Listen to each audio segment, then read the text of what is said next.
From A&P-REACTS, I'm here with Erik from Indestructible Noise Command. How are you doing today? What's up, brother? I'm doing good. Nice to hear from you. Well, it's nice to sit here and talk to you and talk about the brand new record that you guys are releasing on March 8th, Terrible Things. By the way, there's nothing terrible about this record. But let's dive right into this record because I really want to talk to you about it. This, to me, felt, listening to it, like it was a labor of love. It was a labor of love for you guys? Well, yeah, for those who don't know the history of INC, I mean, it started back in 1985. Actually, the friendship between Dennis and myself started back in the 6th grade. And we started kind of jamming on guitars like around 8th grade, playing AC/DC songs. And then we formed this thing, you know, I met Anthony in high school and we became INC in 1985. And it was a day of, you know, great music back in the 80s. You know, we had the British wave of heavy metal. We had the thrash scene coming up from the West Coast.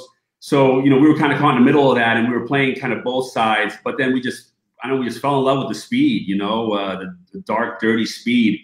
And so, you know, fast forward to today, we kind of went back to our roots. I don't know really what happened with me. It was just, I started writing the record last January, and it was just one song after another. It just took me back to a simpler time, you know, when we were in high school and we were in our late teens, early 20s. And I kind of broke everything down. I simplified everything.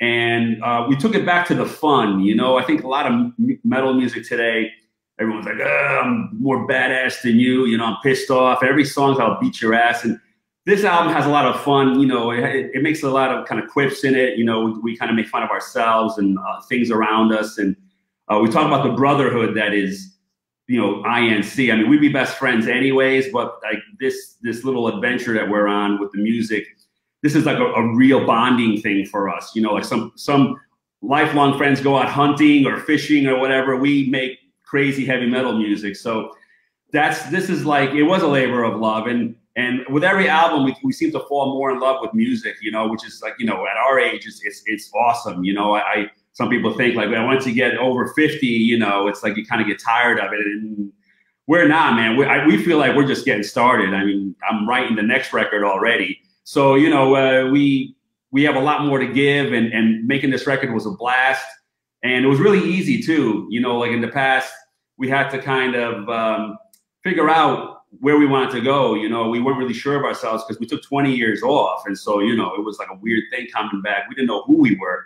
But now we 100% know where we want to go. This album was really like the spotlight to show us the way forward. So it was a cool experience for sure. Yeah, it's interesting that you're saying that it took you back to simpler times. I felt that way listening to the record. I really felt that the record has a very strong late 80s or early 90s thrash metal vibe to it. Almost like that old school thrash metal that was a party like thrash metal where people would get together, have a good time, have some beers, and enjoy the music and enjoy each other's company. That was the overall vibe that I got from the record. You mentioned that that's where you guys wanted to go. Do you feel like that kind of style of thrash metal is missing from metal music these days? You know, metal music always is like a winding road. It's never straight, you know. So right now, metal is all about being technical. You know, there's a lot of great technical kind of prog metal. And, you know, the new metal has a certain sound and a certain vibe.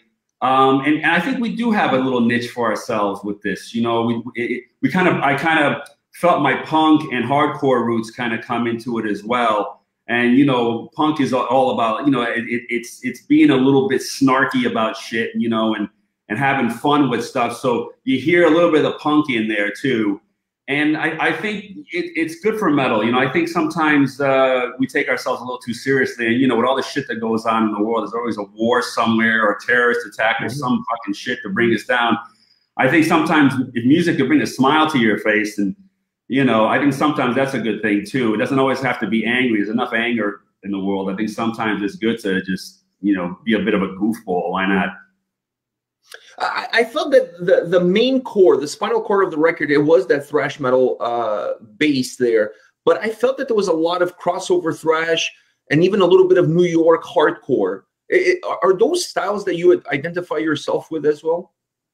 Well, yeah, we loved hardcore as well coming up. I mean, we used to hang, I used to hang out CBGBs, L'Amours, you know, we used to see Sick of It All and Murphy's Law and all that. And Dave actually, who plays bass, he's huge. I mean, he's probably even more hardcore fan than metal. I mean, he loves them both, but I think he would lean more towards hardcore.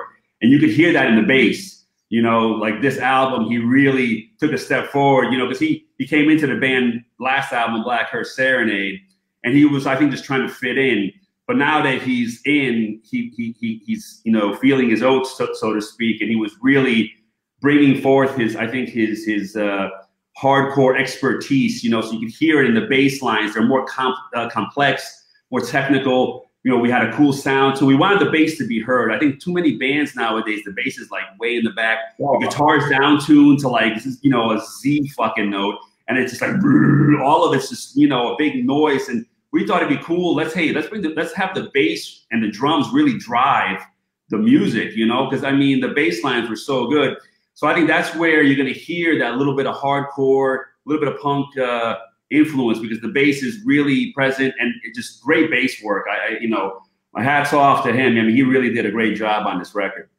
I love it. That's exactly what I felt like listening to the record. And I really feel like a lot of bands are getting away from that, using the bass a lot more and letting the bass be a more predominant part of their music. I really feel like they're missing out on something. You know, it gives a different drive to the songs, don't you think? Oh yeah, I think nowadays the whole instrument thing, everyone's sort of switched now. You know, it's like the bass is. I'm not saying it's still great bass players out there, but I would say, one second here, I moved something here.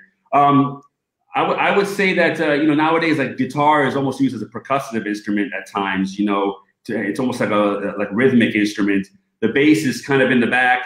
You don't really hear it. And I think the roots of rock is the great bass line. And then the guitars play some, you know, good rocking chords and it all fills in the space. You know, I think you need everything in there. And yeah, we went back to our roots. You know, listen, I'm a rock and roll guy, and I started out with the Beatles and Queen and Zeppelin, and you know those are my roadmaps in writing my music. And I kind of just went back, you know, to the beginning, my roots and everything. I just simplified everything, and I just wanted everything to be heard, everything to be, you know, in the mix, and everybody stepped up. And I really think that you know, you could hear it well on the album that. It is a roots of rock and roll record at its core. Now, this begs a really interesting question. You guys are kind of spread out because you're in Cyprus. I'm assuming the rest of the guys are in the U.S. Is that correct? Yeah, the band, well, they were all in Connecticut until, what was it, the end of last year. Kyle moved to Colorado. So, I mean, thankfully, because of Skype, and things like that, you know, you could write great music from thousands of miles away. I mean, I write all the music and most of the vocals and lyrics. And, you know, I have my little studio here. It's primitive, but I know how to use it really well. So I come up here, I put a song together, you know, I lay my own shitty version of the vocals down. I send it to the guys. Then we get together in Skype, and, you know, you know, I don't know if you see my guitar, one of my guitars back there. I'll grab my guitar, me and Anthony will get up, and I'll have my fingers up here and be like, you see, it's like this. It's like neither of us know any. We don't know any theory. I'm like, put this finger on this fret here, you see? And then, you know, we go back and forth. And then after about 10 minutes, we know all the parts. You know, Kyle does his thing. He has a video camera, so he could send video of his drumming. And it's like, you know, we just basically send videos back and forth together. We Skype, you know, and it works out, you know. And actually sometimes I think it's an advantage. I know some people say, well, how do you write music without all being together? And we used to do that in the 80s.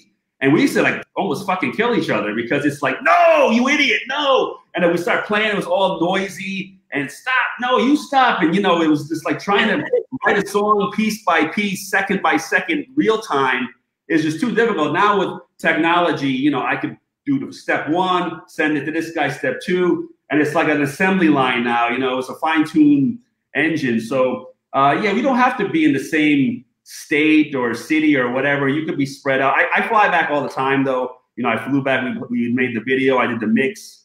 We did the video for Fiscal Wreck. So, you know, I'll probably fly back again later this year too. I'm for some shows, any press and stuff like that. I'm flying to Budapest on Tuesday to do some press. So, you know, it's we're on the move, you know, but you don't have to be in the same room or proximity. You can make great music from a million miles away. Eventually we'll be writing from the space shuttle or some shit. Plus, you guys are all older and wiser, so that helps the process as well. Yeah, you know, I think when you get to our age, you can't afford an ego really. So, you know, it's just we're really laid back. I mean, sure, we get into sometimes disagreements, but it's one of those things where we've been doing it for so long. We understand that sometimes you just kind of let it go and you let the music kind of just grow. And because sometimes I'll write something and maybe the guys won't get it because it's in its primitive stage. And I'll be like, you know, but listen, in my head, I hear the final product, you know, so trust me, it's going to be kick ass after we get past stages 2 and 3. And they'll be like, I don't know, man. I don't know. I'm not feeling it. I'm like, dude, just trust me. And then a month later, they're like, oh yeah, now I get it. Now I hear where you were going, you know, because once I put the vocals and everything else on it, it becomes a different song. So, you know, sometimes you have tiny disagreements, but you know, we're all best of friends. So, you know, it's a pretty well-oiled machine nowadays. I love the fact that you mentioned Fiscal Wreck. That song is the opener of the record, and that hooked me for the rest of the record. That had such a like you said, it had a punk vibe to it. It had such an aggressive, devil-may-care, you know, rebellious approach to that song. It was absolutely so hooky. It was heavy but hooky. The moment I heard that song, I was like, okay, I'm listening to this whole record. I cannot turn it off. I just like that one was the fish hook that nailed me for the rest of the record. Having said that, that's not even my favorite track on the record. My favorite track is Identifier, and I wanted to ask you a little bit about that song. What was the process behind that specific track? Well, musically, it was sort of an accident. I was writing another song. And I was sort of writing the very intro to the song, and it had those punches that ba-da, ba-da, ba-da, ba-da. It was another song, and I was like, wait a minute. I took all the other music off, and I just heard that ba-da, ba-da, ba-da over and over again. I was like, boy, that's a song within itself, you know. Let me start a new song with just that part and a chugging bass line in the background, which, you know, became the main vocal part. And then I wrote that sort of punky. Probably the most punky part of the album is the chorus. So, you know, that was one of those songs that, you know, sometimes like Fiscal Wreck, I wrote in my head while on a layover at an airport, and it just came to me. I was bored, and I just heard that first riff, and then I wrote the chorus in my head too. So sometimes, you know, I write stuff in my head when I'm bored, but sometimes shit just happens by accident, you know. So. That's how that song came about. It was sort of an accident, and again, it's a very simple guitar part, and the vocals really drive it, and the bass really drives it. And lyrically, it's just that's the only sort of semi-political song we've written. It's sort of about the insanity that happened after the 2016 elections, how everybody had like a nervous breakdown, and I was just like, dude, there'll be another fucking election in 4 years, man. Just, you know, so that's what that Identifier is all about. It's about just losing your mind and everyone just like, you know, take a chill pill, you know. So that's that song. That's probably one of my favorite songs. That's probably one of my favorite songs I've ever written. Probably just because it was just so easy and it just kind of just happened, and the final result was so cool. So yeah, I agree. That's probably one of the best songs, and that's one of our singles as well. We're making a video. An animated cartoon video for that, actually. Oh, that song has such it's a hook. There's a hook to that song that just captivates you. It's impossible to play the album, listen to that song, and not keep going back to it. The album is coming out, just to remind everybody, the album's coming out March 8th. And this is a self-release. Tell me a little bit about that. What drove the decision for you guys to just release the record on your own without having any label support behind it?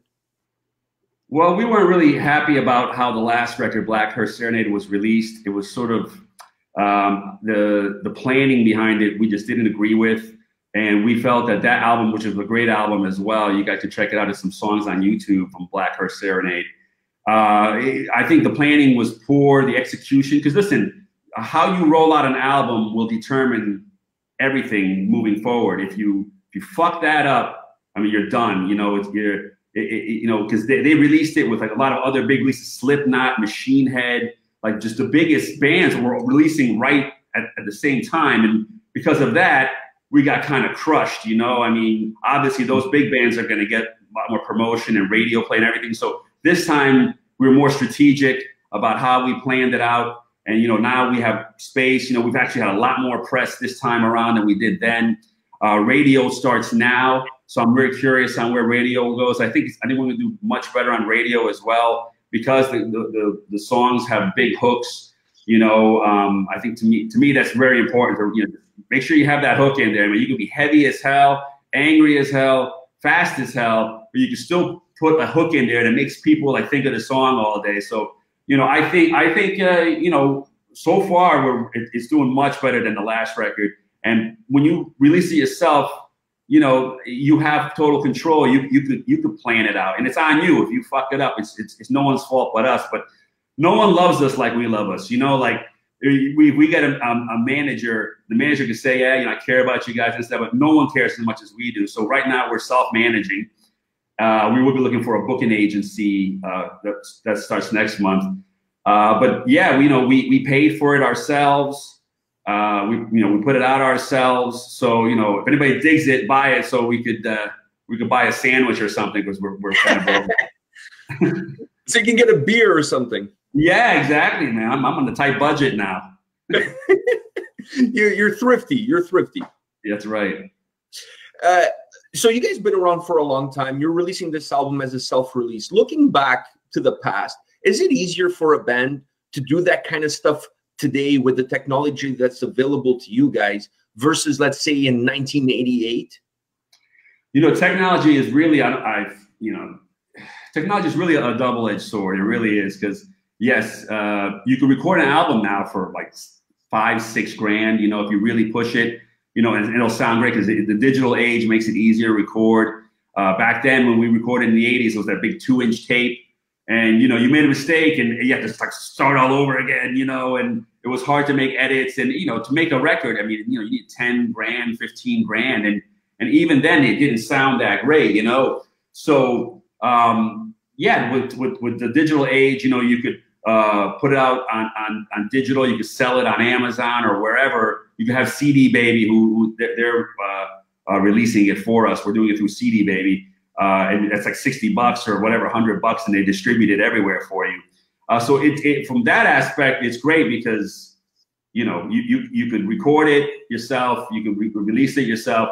But on the same note, the digital age allows people to download it illegally, you know. So it's, you know, one step forward, 2 steps back, sort of, you know. I mean, nowadays it's hard to even sell like 2,000-3,000 copies, man. And you know, back in the day when we were playing, I mean, we were selling like over 10,000, 15,000 copies, you know, but easy when we first put out the record. So, you know, that is an issue, you know. It's the digital age is, I love it, I hate it, I don't know. It's a mixed bag. So yeah, you can definitely put your record out there, but you know, recouping, and because, you know, we have to pay for promotion, you know, because even though you could put the best record out there in the world, but if there's no promotion, if nobody knows about it, no one's going to buy it. So you have to still hire someone to kind of work the websites, work the magazines. You know, I mean, like me and you were talking because of our promo guy, you know. So you have to spend some money. You just have to, you know, you have to invest. So it's a tough game. You know, it's tougher now to break even, or to, you know, to get on the road is even tough. You know, it's not like in the old days where like a bigger band might take you out because, you know, they dig you and you have a good history and stuff. Now a big band wants you to pay them to take you out. You know, you have to give them like 20 grand to just get on the tour, and they don't pay you anything. So, you know, it's you know, financial. I look at Chimera broke up because they just couldn't make ends meet. You know, so I mean, it's a weird world out there. You know, listen, we do it for ourselves. You know, I'm sounding like I'm complaining. I'm not. I'm just kind of giving you, I'm giving you the inside baseball. You know, that's sort of like what's going on behind the scenes. We do it because like we love doing it. You know, I mean, when we finish a record, man, there's like this feeling we have. You know, like wow, we know we outdid ourselves. Like this one, we're really proud of it. And you know, we do it for us basically, and for the hardcore fans that stuck with us after all these decades. You know, so that's the skinny of it. I talk to a lot of musicians, and everybody has the same concerns, the same issues that you're bringing up, as far as how hard it is for a musician to make money selling records. It seems today that the venue to reach those dollars is through shows and merchandise, that sort of stuff. Do you feel that is in your mind? Let's put it this way: in your mind, if you were to sit down at a table to come up with a solution that you feel would help bands, do you think that there is one single solution to really help bands these days be more profitable than where they are? Well, touring is a big part of it, but you know, which tour do you get on, and how do you tour? You know, because we all have families now. You know, two of the guys in the band are firefighters. You know, so we could tour. We have no problem. We could go out on tour, but we can't when we were like teenagers and early 20s, we can't get in a van, a shitty, rusty van, and get lost for 2-3 years. That's what we used to do. We used to just like, you know, we didn't care if we're starving or nothing. We just play this show, play that show. You know, we made like enough money for a couple of beers and maybe gasoline.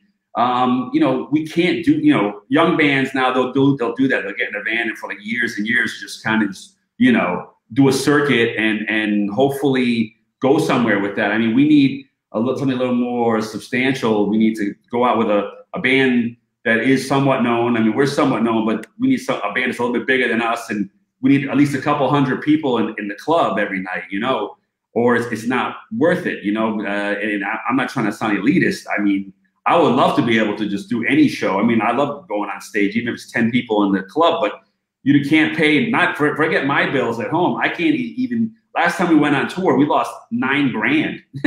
So, you know, and again, it's what you say. We went on the road and we bought our merch and everything and our CDs, and we sold some, but, you know, we had a little RV that we slept in, but it got like 8 miles to the gallon, and we ended up spending like $4 grand on, you know, going across country, about $4 grand on gasoline, you know. So, you know, that, and when we had to, you know, rentals and all this other stuff. So in the end, you know, you don't make it, you know, you not only don't make money, you lose money. So it's hard. It really is a hard business. You almost need to go in it with a lot of your own money to be able to sustain yourself. Because again, record companies nowadays, in the old days, they would sign you and they would say in the contract, here, we'll give you 10 grand for your recording, 10 grand for promotion, and 10 grand for tour support, you know. And that way, if you go out with a band and not paying you much, the record company will at least keep you alive. But nowadays, you know, record company gives you like $2,000 for the recording, and the rest you put in. They give you like almost nothing for promotion. The rest you got to put in.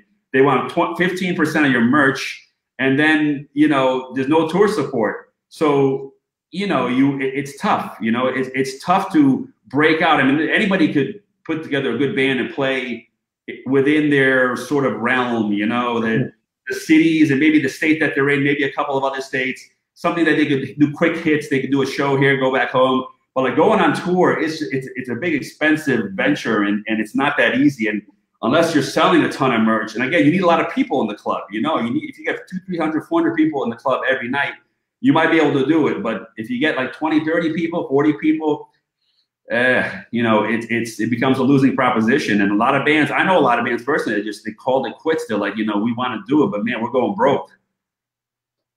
Yeah, no, I hear you. It seems to be something that's really spreading out, and I believe that it's really hardly connected to the whole new age of technology and music and how people are consuming music with Spotify or downloads or whatever the case might be. It just seems that in order for musicians to survive, and in my opinion, the record labels have to come to a realization that without you guys, they don't have a business either. So there has to be an agreement found that really fits both parts in order for you guys to be able to continue putting out music. I always make the point of supporting the artists that I enjoy, because if I don't, then you don't put out music, then I don't have anything to listen to. I mean, it's kind of like you're doing me a favor, I do you a favor. I scratch your back, you scratch mine. You know what I mean? So that's how I look at it. Yeah, and you know, that's it. I mean, if you look at the bands that came up, you know, the first and second wave of thrash, you know, that came 80s through into the 90s, you know, some of those bands are, you know, they're doing okay, obviously. You know, I mean, they've been around for a long time, and they sold a lot of records back then. Back then, there was no legal downloading, so people actually bought records. Like I say, we sold records back then too. But nowadays, it's just, you know, a lot of these new bands, like Periphery, you know, I was shocked to hear that, you know, those guys are like working like day jobs, some of them, you know, and I'm like, I thought Periphery, like they selling out like 2,000 clubs. I'm like, what? You know, I mean, I keep hearing these stories, you know, we know certain musicians from bands way bigger than us, and, you know, they go on tour and they come home and they go back to their jobs. And I'm like, wow, you know, I mean, listen, no one expects to get rich doing this business, but you expect to maybe make enough money to pay your rent, you know, and you know, I mean, starting a family that's a whole nother thing.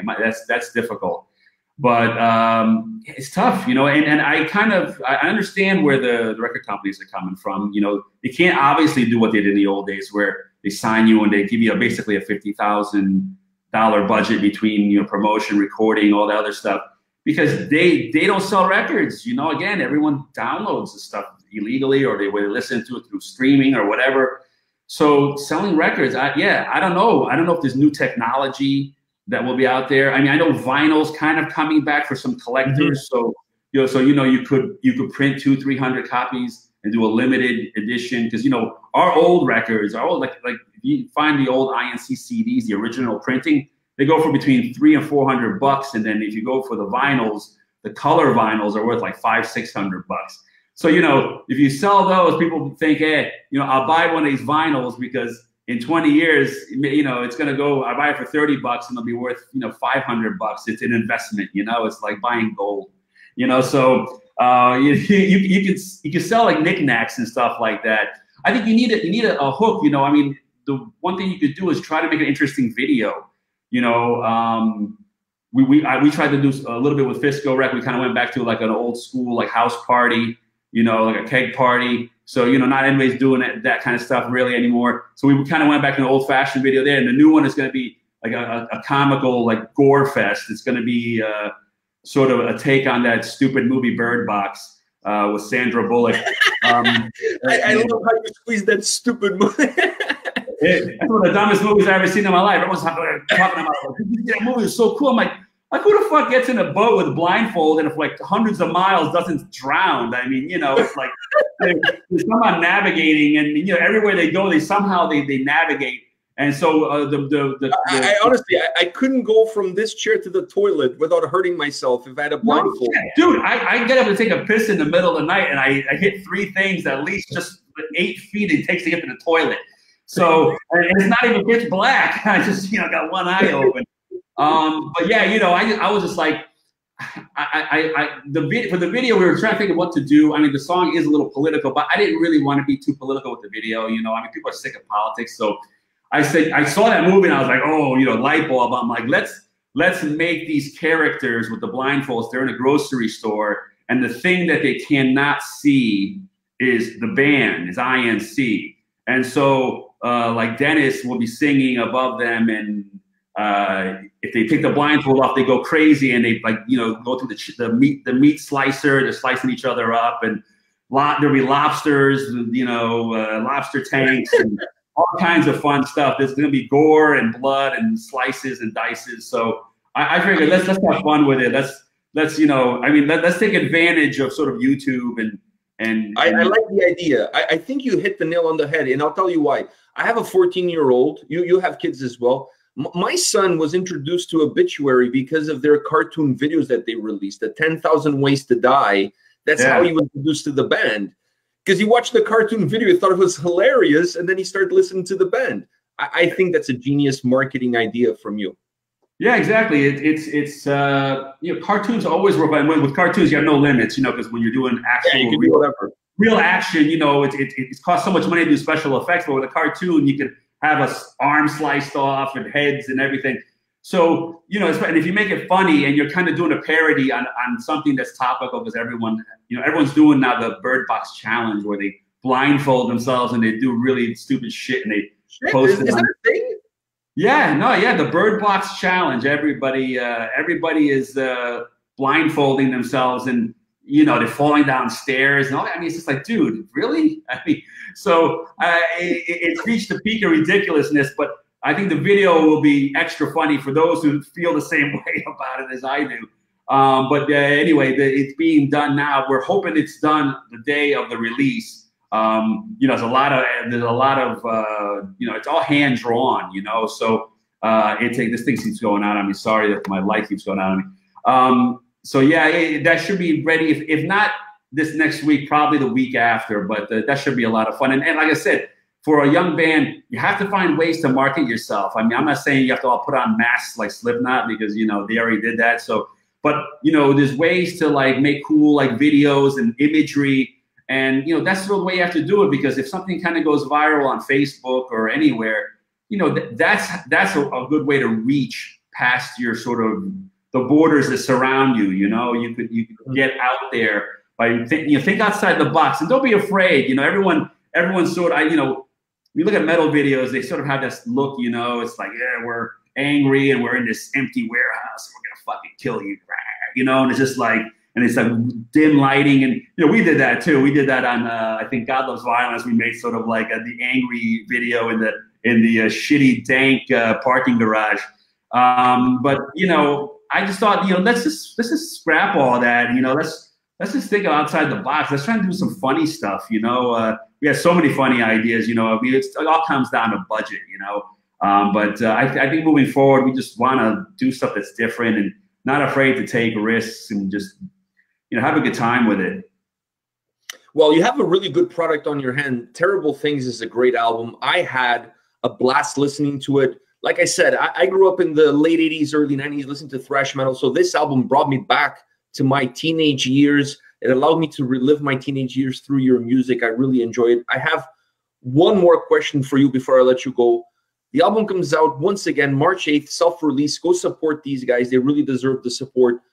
What are your plans once the album comes out? Because there was this whole planning leading up to the release, but now the album comes out March 8th. What's your next steps?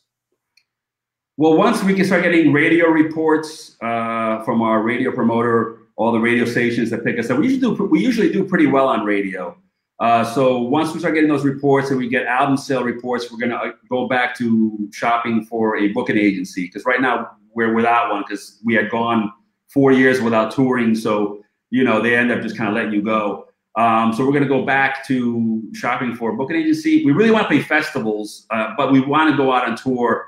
I mean, we love to go out with like an Overkill or something, you know, something that's from our era. You know, not to say that, you know, I love this, and I'm pretty open-minded. I like a lot of new music, you know. But I think going out with a band that's similar to us, I think there'd be kind of like a bond, you know, and I think the crowd would get it, you know. I think it'd be kind of cool. So that's what we're looking for. We're looking to go out with a band that's a little bit old school, and we're looking for festivals. I'm working on stuff, you know, I can't really announce anything, but we're definitely looking forward to playing shows this year. We want to get to Europe. Believe it or not, we never played Europe, which is like, and this album, we're like, we gotta get to Europe, you know. So we have a European promoter now too. So we're working both sides of the pond, basically, so to speak. So we want to really get out there, man. I mean, we're serious, you know. Like I said, we're feeling our oats. I mean, we feel like we're just getting started. And we're definitely going to do another record. It ain't going to be a 5-year wait either. I can tell you that for sure. 2 years probably. So we're ready to you know, churn and burn, man. We're ready to go. Well, what can I say? I really hope to see you guys on this side of the pond. I'm in Toronto. I would love nothing more than to see you guys play a show here, perhaps with Overkill, who also just released a brand new album. That would be a dream come true for me because I really like the style of those two bands. Really has a lot of things in common. So it would be a really good evening of thrash metal as far as I'm concerned. So I really hope to see you guys in North America and hopefully in Toronto to play a show here so I can go see you guys live. That would be absolutely amazing. No, it would be great to get to Canada. I talked to Exciter quite a bit, the boys in Exciter, and you know, I'd mentioned we should play some shows together. So you never know. Maybe we'll get up there and play with Exciter or something. Yeah, maybe a little Canadian run would be nice. Yeah, why not, man? I know there's a few good places for sure. So and it's not that far from us. I mean, And look, you know, our dollar is absolutely shit. So yeah, you're going to be winning on the exchange rate. yeah, we could probably get a hotel for like $6 or something. So $6 a coffee and a donut. That's pretty much the going rate these days. yeah, yeah, there you go. So hey, man, maybe we'll find our fame and fortune. Although the Canadians play in snowball, so I don't know if we can live on that. But you know what? It's probably more than we get in most clubs. So why not? Let's go for it, man. Well, I'm going to let you know, if you guys come to Toronto and you need a place to crash, you can always stay at my house. Let me tell you, you wouldn't be the first. So you could always crash at my place. There's always an extra room or bed or someplace for you guys to sleep. So if you guys ever in town and you need a place to crash, let me know. I'll take you up on that for sure, man. 100%. The offer is on the table. All right, brother. I appreciate it. All right, Erik, thank you very much. Best of luck with Terrible Things out March 8th. I want to remind everybody of that because this album is killer. I really hope people go out and check it out. Best of luck with the record, and I hope to see you on the road. Thanks, brother. Take care. Take care, man.